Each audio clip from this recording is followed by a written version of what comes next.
숨 좀 충분히 쉬고 살자. 원래 몸으로 돌아오는 복식호흡법. 그래서 요즘 목, 어깨 등의 통증을 호소하는 분들이 많습니다. 이 부위에 똑바로 몸을 펴고 서 있을 수 있도록 도와주는 근육들이 있습니다. 그런데 사람들의 자세가 구부정해지면서 통증을 유발할 뿐만 아니라 몸의 장이들이 위축되고 그에 따라서 호흡도 점점 더 위축되고 있습니다. 게다가 스트레스 받을 때면 무의식적으로 잠시 춤을 삼기도 하고 그러다가 숨을 내보내주어 한숨을 쉬죠. 이처럼 많은 이들이 제대로 된 호흡법을 알지 못합니다. 혹시 아기나 강아지, 고양이가 잠자는 것을 본 적이 있나요? 유심히 살펴보면 가슴이 아닌 배가 우르렁내리를 하는 것을 볼 수가 있습니다. 그래서 복식호흡. 조금씩 컵에 물을 채우듯이 천천히 호흡을 해보자. 했네요. 이렇게 해서 컵에 수돗물을 채운다고 생각해보세요. 수도꼭지 너무 빨리 하면은 금세 차서 넘치겠죠. 우리가 하려는 호흡은 수도꼭지를 천천히 여는 것과 같습니다. 풍선에 공기가 부풀어 오르고 빠지듯이 호흡한다. 그랬네요. 복식호흡을 잘 해보자. 나 있는 그대로 가치 있고 아름다운 사람이다. 나의 아름다움은 내가 보기에 나름이다.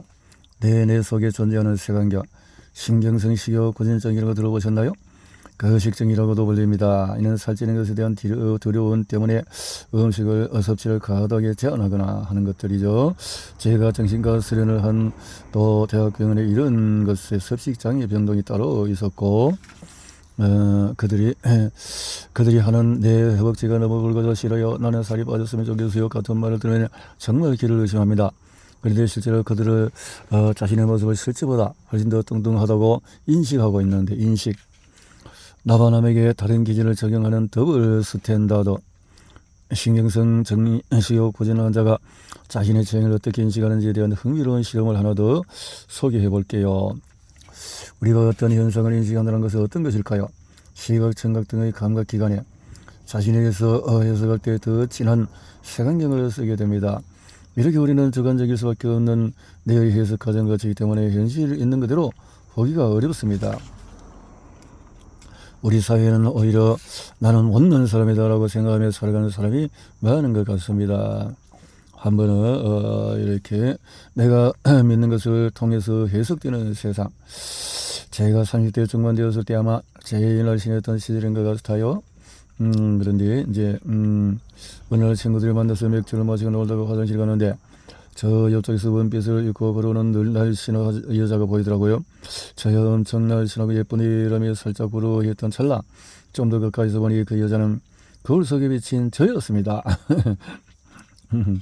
제가 이후로 저는 섭식장애를 더 잘 이해하게 되었을 뿐만 아니라 우리가 자신을 볼 때 끼고 있는 색안경도 제대로 인식하게 되었습니다. 어느 날 축하합니다. 볼티모 매거진 올리브이 더 싱글죠. 전속기술 교수들에게도 소문이 나서 나름 놀림 쪽팔림도 좀 겪었습니다. 스스로 매력적인 여자로 생각해 본 적이 없던 저도 내가 그럭저럭 매력적인가 보다. 사람은 누구나 더 예뻐 보이고 싶고 이렇게 제가 더 싱글즈에 뽑힌 후에 저를 만난 남편은 지금의 저를 보고 많이 아쉬워합니다.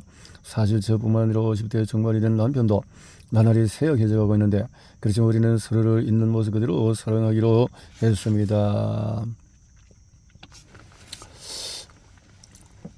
강함은 다름에서 나온다.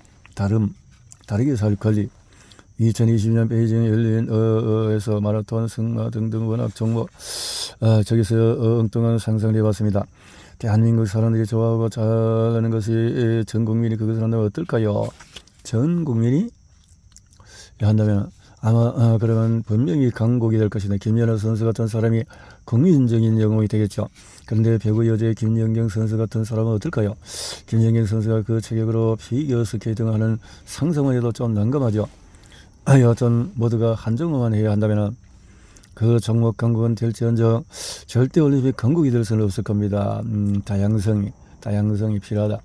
나무를 못타 괴로운 물고기, 강함을 비슷하면서 나오는 것이 아니라 물고기는 물고기대로 물속에 살아야 된다는 거죠. 자, 이렇게 다 나름대로 물고기라면 또 뭐 동물은 동물대로 나무 타기 훈련을 할 수 있을 수가 없다는 거죠. 나무 타는데 재능이 있는 원숭이는 자신이 굉장히 잘난 줄 압니다. 우리 사회에서는 이렇게 자기들 특별한, 그래서 이렇게 획일적인 기준이 적용되는 사회에서는 우열이 생기기 마련입니다. 우리 각자의 올림픽 정문에서 될 뿐이다. 각자의 부부관계도 오죽하면 화성에서 온 남자, 금성에서 온 여자라고 했을까요? 상대가 이해할 수 없는 말이나 생각을 한다면 올림픽을 또 올려보자. 우리가 다름을 인정하자. 그래서 자신의 정체성에서 차별화된 것, 현재 속에서 강점은 자신의 단점, 핸디캡은 그래서 다름을 찾아보자 하는 거네요. 자, 벽돌을 쌓을까 성전을 지을까? 벽돌이 어디에 쓰이느냐?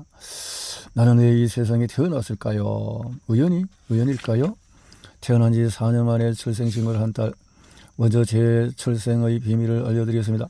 저는 1976년에 대구에서 봉제공장 재단석을 일하는 아버지, 공장일과 노점성을 하는 어머니 사이에서 둘째 딸로 태어났습니다. 제 위로 2살 터울의 언니가 있고 남아선의 사상의 달이 걸렸던 아버지는 둘째가 생기자 당연히 아들 일게라고 믿으셨답니다. 그러다가 병원에서가 태어난 둘째가 딸이라는 것을 확실하고는 너무 상심하고 화가 난 아버지, 병원비도 계산하지 않고 그 길로 나가버렸습니다. 그 모든 공장의 둘째는 또 딸이라는 말을 하기가 창피해서 출근도 하지 않으셨답니다. 병원을 찾아왔던 고모가 소중히 돈을 끌어모아서 병원비를 내었고 산모와 갓난아기를 딱하게 여긴 병원에서 모자란 병의를 해결해 주겠다고 합니다.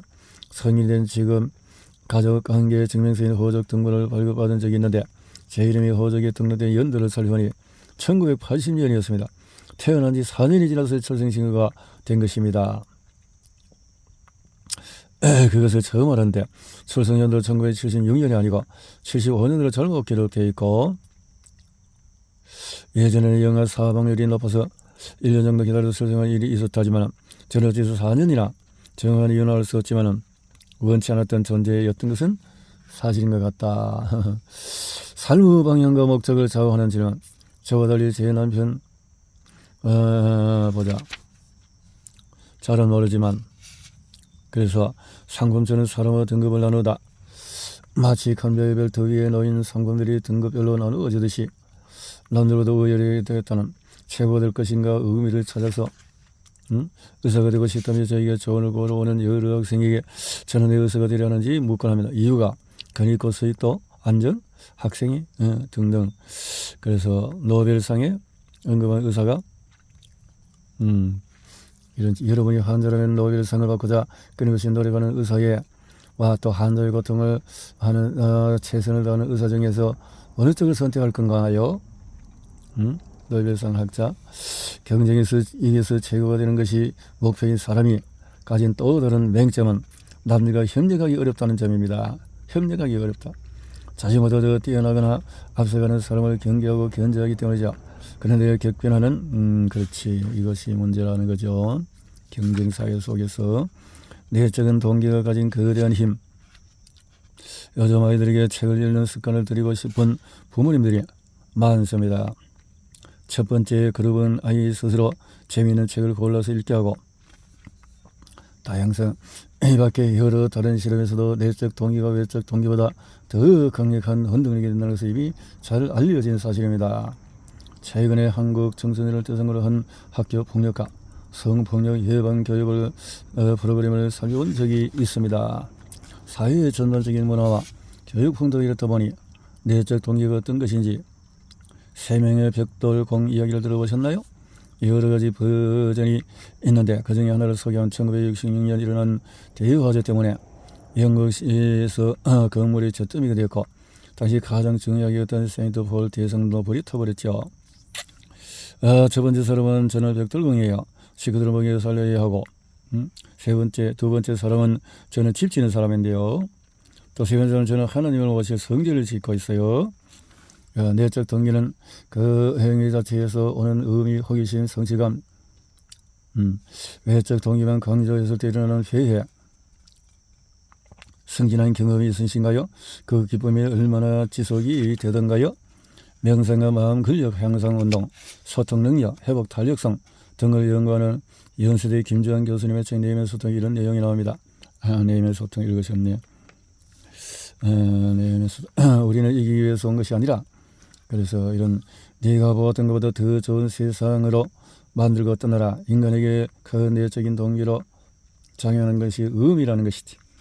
의미. 여러분 그리 소명을 얻던 미켈란젤로가 그림을 그리듯이 베토벤 그래서 이처럼 예술가는 감동을 주는 삶의 의미는 어떻게 찾을 수 있을까요? 기여 그런 일을 찾는 것. 삶의 의미는 그럼에도 아직 자기 삶의 의미를 잘 못 찾겠다고요? 자기의 삶의 의미를 관심 있는 것이 있으면 여행 등을 통해서 많이 경험해보고 책이나 잡지 또 등등을 통해서 배워보세요. 목적이 이끄는 삶이라는 책을 쓴 릭 워렌 목사는 이렇게 묻습니다. 나는 이 세상에 왜 왔을까요? 자신에게 주어진 것은 당신은 무엇을 하고 있습니까? 이렇게 자신에게 주어진 것, 저에게 주어진 것은 환경받지 못한 출생이를 이런 낙광, ADHD, 난임만성 질병 포함되어 있습니다. 대부분 사람 안전과 즐거워 분리하는 것들이죠. 그런데 저희 모두가 저에게 준 선물이라고 생각을 합니다.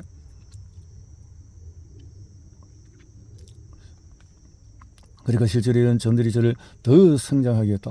이런 주변 출생이나 레지던트 낙광 등등 힘들었던 때가 있었다는 거네요. 그러다 보면 내가 세상에서 어쩌다 우연히 오면 불운으로 태어난 것이 아니라 내가 세상에 이런 의미 있는 삶을 살려고 태어난 거구나. 의미 있는 삶을. 그래서 어떤 의미냐. 그래서 의미를 찾아보자. 그렇네요. 의미의 삶을 갖자 하는 거네요. 상처로부터 자유로워지고 싶다면 세상을 살면서 크든 작든 남에게 한 번도 상처를 준 적이 없다고 장담할 수 있을까요? 그렇지. 성장 과정에서 상처 입은 자존감. 성장. 안타깝게도 내 배에 쌓인 쌀가마니를 알아차리고 끌어올리기. 특히 어린 시절에 상처 때문에 힘들어하는 분들이 많습니다. 생각할 때마다 조금씩 꼬셔보고 또 보관해서 또 이렇게 해서 냄새 안 나게 창고에 바다에 던져버리고 여러 번 첩첩이 쌓여있는 이 썩은 쌀가마니를 어떻게 하고 싶나요? 세 번을 선택하고 싶은 사람도 많을 겁니다. 준 사람에게 되돌려준다. 썩은 그 누가가 좋다면은 그러면 속이 시원을 갖지만 현실은 그렇지 않습니다. 여러분에게 상처를 준 사람도 그 쌀가마니를 누군가에 받았을 겁니다. 자기 어머나 선생인 직장 선생이 받은 상처를 여러분에게 다시 던져주는 것일 수도 있는데요. 그러면 자꾸 악순환이 되니까요. 아무리 생각해도 가장 좋은 답은 5번 바다에 던져버리는 것입니다. 이를 위해서 해야 할 첫 번째 단계는 내 배에 썩은 쌀가마니가 있음을 알아차리는 거고 그런 다음 단계로 나아갈 수가 있다는 거지. 썩은 것이 있구나. 이것을 어디에 던져버리자.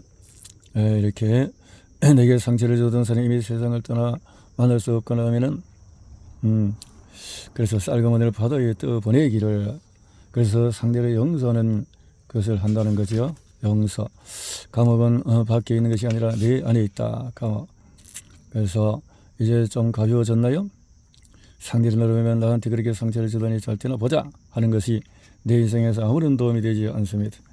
홀로코스트 유대 생존자 역시 심리학자 바로 에리크 에거 그는 자신에게 상처를 준 사람을 용서하라고 말하지 않습니다.